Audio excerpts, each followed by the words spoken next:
Здраво дечки, се надевам сте добри. Денешното видео предавање ќе го посветиме на темата поврзана со драма, некои од македонските драми и етапи на драмското действо. В наредниот период ќе се обидеме овие часови да ги реализираме вака преку кратки видео предавања и со помош на PowerPoint презентација. Сега ќе ја зголемам презентацијата за да биде јасно видливо.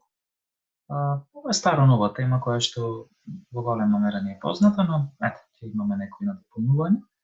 Мислам дека ќе биде лесно. Кога зборуваме за драмата, нормално треба да нагласиме дека таа е еден од трите рода во литературата, заедно со лирика и со епика. И драмата нормално како трети литературен род. Таа понатаму се дели на драмски видови и тука имаме неколку видови кои што ги знаеме, некои ќе бидат можеби нови. Комедија, трагедија, современа драма, битова драма, за која што ќе спомнем и денеска, детска драма. По едно време имаше радиодрама кога таа се читаше по некои радиостаници, сега мислам дека тоа не е толку честа појава, и ТВ драма која што е наменета за прикажување на телевизија. Представувањето на ликовите и настаните во една драма е преку диалог и монолог, сите знаеме, значи диалог кога зборуваат два или повеќе лика и монолог или монолошка форма кога зборува еден лик. Драмите може да бидат во проза, во стих или да бидат комбинација од проза и стихови. Така. Инаку, најтесно поврзан со драмата е театарот, се разбира, каде што драмата се изведува, бидејќи таа како дело е предвидена да се изведува пред публика, но исто така треба да знаеме дека драмскиот текст може да го читаме и тоа е неговата втора улога. Значи, затоа се вели и на овој слайд дека во заграда е напишано има двојна природа. Тоа се однесува на драмскиот текст, велиме дека има двојна природа затоа што може да биде наменет за изведување на сцена од страна на актери или едноставно може само да биде наменет за читање, како што тоа го правиме многу пати на часовите по македонски јазик, едноставно само читаме делови без глума, без мимики и гестови, колку да се запознаеме со основните елементи на одредено драмско дело. Кратко и за почетоците на драмата во Македонија, тие се поврзуваат првично со првите печатени драми, кои што ги напишал Јордан Хаџиконстантинов Џинов. Тие негови драми, значи, или драмски текстови биле подоцна направени како театарски представи, кои што ги изведувале учениците во Скопското училиште Света Богородица во средината на 19-тиот век, значи оној век кога владее културната прерода во Македонија начело со браќата Милодиновци. Малку подоцна, кон крајот на 19-тиот и почетокот на 20-тиот век, се појавили драмите на Војдан Чернодрински. Тоа биле први драми кои што имале уметничка вредност и кои што биле сведоштво за опстојувањето на македонскиот народ во време на османското владење и како такви многу често прикажувале суровата реалност во која што живеело македонското население во тој период. Една таква драма е токму трагедијата Македонска крвава свадба, која што е на самиот Војдан Чернодрински, тој постер го гледаме на овој слайд, тоа е ликот на Војдан Чернодрински. Изводок од драмата Македонска крвава свадба на кој учениците по македонски јазик за деветот, исто така и од познатата драма Бегалка, за која што ќе позборуваме малку денеска.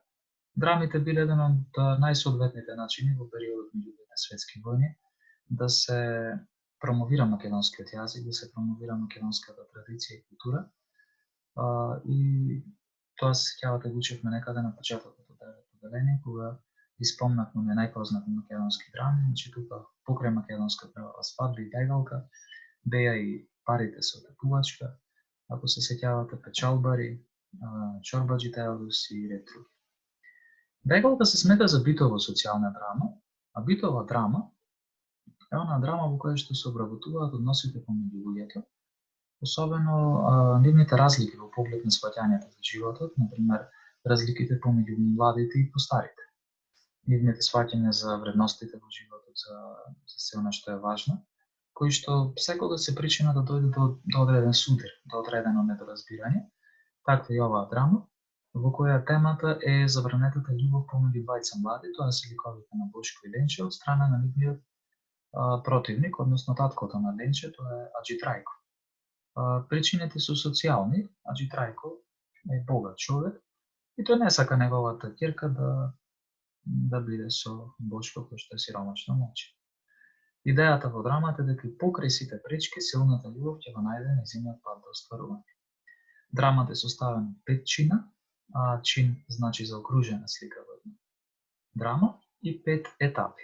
Дејствието се случува во Куманово во првата деценија на 20 век и првиот наслов на драмата пред да стане вегалка бил Ленче Кумановиќ. Инаку драмата била прикажана во 1928 година, значи тоа е една комедија пред се, која што исто така може да се видат и доста фолклорни елементи кои што се дел од фолклорното богатство на македонскиот народ. Преку комични ситуации бил прикажан тој конфликт помеѓу сиромашните и богатите. И нормално тука вика е прикажан судирот меѓу патриархалните сваќања на скржавиот Аџи Трајко и силната и света љубов помеѓу Бошко и Ленче. Драмата изобилува со доста емоционалност, со фолклор, а тоа писателот Илиевски вешта го направил. Инаку драмата исто така самата по себе доста поучува, го облагородува умот, тера да размислуваме и да действуваме, да видиме дали треба да ги прифаќаме таквите патриархални сваќања дека парите треба да бидат секогаш причина и за да се ограничува љубовта помеѓу двајца луѓе кои што се сакаат, а можеби се на различно ниво на социјален статус. Ова е последниот слайд на кој што сакам да обрнеме внимание. Секое драмско дејство се протега низ 5 точки. Веќе сме зборували за ова, но ајде да се потсетиме, тоа беа овие 5 кои што ги гледаме тука. Во ведниот дел на драмското дејство се вика експозиција, тоа е на почетна етапа кога добиваме основни податоци за драмското дејство. Тој потоа поминува во втората точка, која што се вика заплет, значи тогаш кога настанува проблемот во дејството. Највисоката точка во етапите е она која што се нарекува кулминација или моментот кога судирот го доживува својот врв. Четврта точка, перипетија, тоа се настаните кои водат кон разрешување на конфликтот, значи се назира некое решение, добро или помалку добро, и за да се стигне до петтата точка или расплет, каде што судирот се разрешува во полза или не на главните ликови. Ето така, тоа би било се за ова видео предавање, значи се потсетивме што беше драма, кои беа некои нејзини основни карактеристики. Кажавме за драмскиот текст, дека има двојна природа. Кажавме за почетоците на драмата, ги спомнавме некои познатите драми, од првите личности кои што пишувале драми. Кажавме што е тоа битова драма, ја вработивме бегалка накратко и еве ги етапите на драмското дејство. Тоа би било се за ова предавање, јас ви благодарам на вниманието. До наредното видео предавање, ве поздравувам и бидете добри. До гледање.